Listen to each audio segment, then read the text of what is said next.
Stories ku mbuga.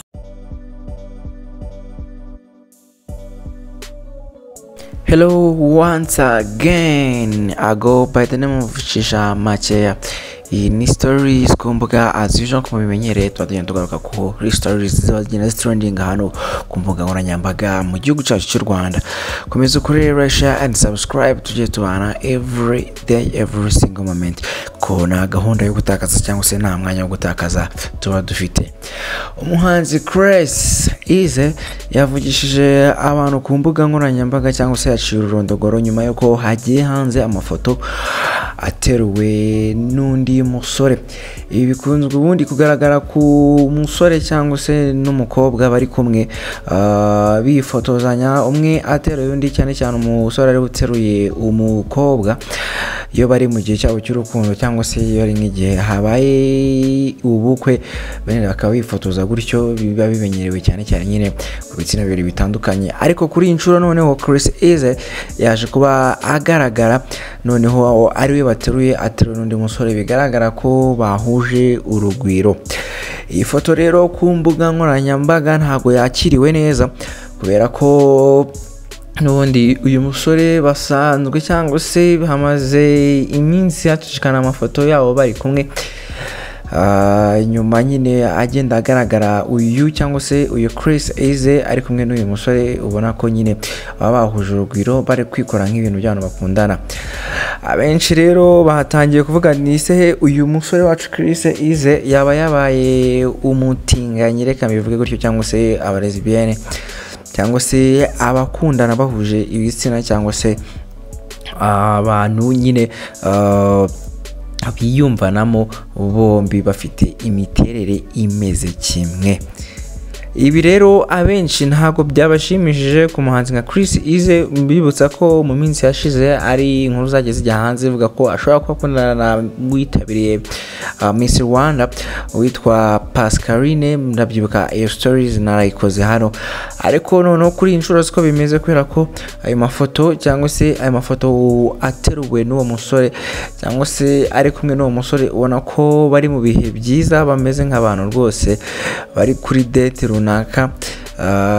Turetse iyo ngiyo, reba iyo ngiyo, urabona ko rwose ubona bameze nk'abantu bari kwakitinga nk'abantu bakundana. Benshi rero bari kuvuga bati Chris Eazy uramenye ibyo bibe ari agatwiko, kubera ko ntago ibyo bintu twazijya twikubabarira nk'umuhanzi nka Chris Eazy rwose umeze neza muri iyi minsi, dore ko bafite n'indirimbo iri hanze iri kwica bigacika, iyo yakoranye na Shafi. Iyo ndirimbo bayise Bana, ngubu imaze kuzuza miliyoni 2 zose ku rubuga rwa YouTube, ariko urunguru twese turiho. No kuvuga ko rero ese uyu Chris Eazy yaba ari mu buryo bwo kongera amaviews cyangwa se kuguma kuri chat kugira ngo akomeze avugwe, ariko se nanone agahitamo kuvugwa mu buryo bubi cyangwa se mu buryo twita ubudashamaje cyangwa se ubudahesha Imana icyubahiro, bwo kugaragara mu isura y'abantu cyangwa se y'abantu nyine bakundana bahuje ibitsina, bamwe bita abalesbienne cyangwa se abagay cyangwa se abatinganyi, tubivuge gutyo. Bamwe bari muri LGBTQ, iyo ni community imwe y'abaryamana bahuje ibitsina. Ubundi nakunze kumva uwitwa Gasemuhungu, nubwo amakuru avuga ko kuri ubu yaba ari mu gihome nyuma yuko nyine ngo yakekwaho cyangwa se yafungiwe icyaha cyo gusambanya umwana utagejeje ubukure. Uwo rero Semungu niwe wakundaga kubyanga, avuga ngo nabari muri community ya LGBTQ rimwe na rimwe akavuga ngo bajye babita abasangirangendo. Ndabyuka ko abantu bose bari bavuye kwitirana ngo nabasangirangendo, kuko bavuga ngo umusangirangendo n'undi muntu, abenshi bahitaga batangira kwishyiramo ko waba nawe uri muri iyo gahunda y'abo bantu.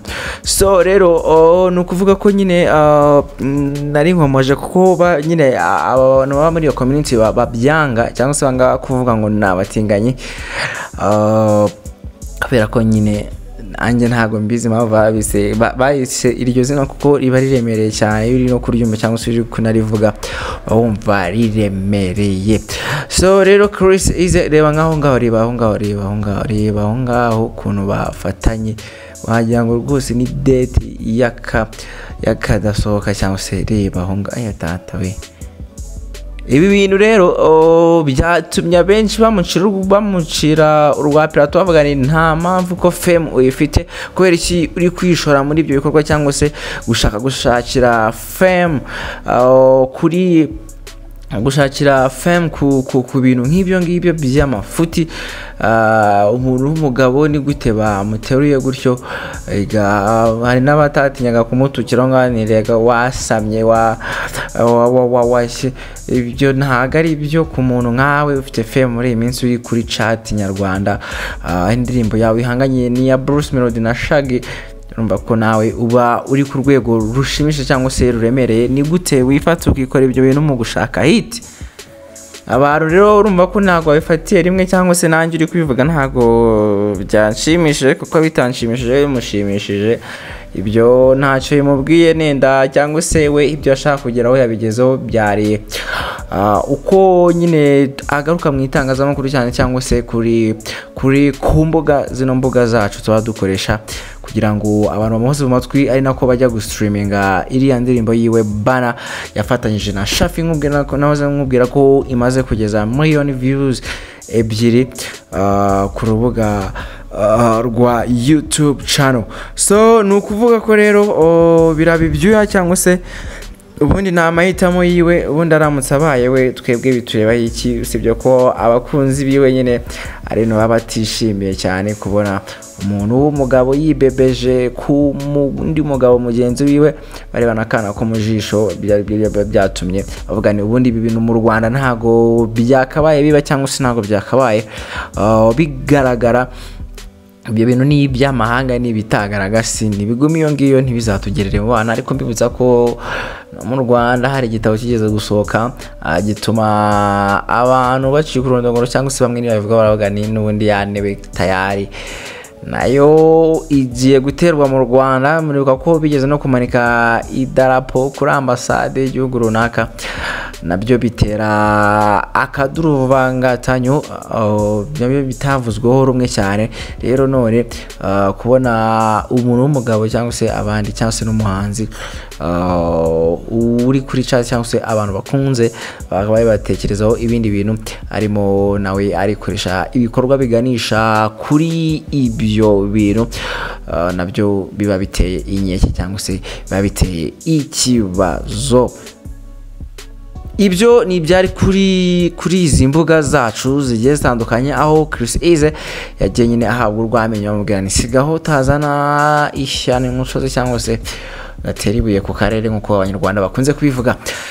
This is Stories Kumbuga and I go by the name of Chishamachi. Mukomeze mukore like, share and subscribe tujye tubana every day every single moment, dore ko story kumbuga zo abari nyinshi ari nako nanjye mbamabaye kugira ngo nzi kugezeho gatanu ku kandi.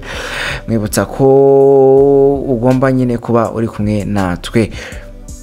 Hasta la vista. Rero ko bitagenze neza uyu munsi mugende mushire amavi hasi ubwire Imana ati nyagasani ndagusabye mwinyiza nanone ibyo bitagenze neza ejo uzamfashe bigende neza. We byagenze neza ushire amavi hasi uvuge ngo alhamdulillah, ni wowe nyir'urwamenyo nyir'ubugenge no utanga buri kimwe cyose mfite kano kanya. Udame cyangwa se gushimwa bibi byawe wowe washyize buri kimwe cyose kiri kuri nosi. Hasta la vista. Twongere duhure ku zindi stories zitandukanye kuri izi mbuga. Bye bye.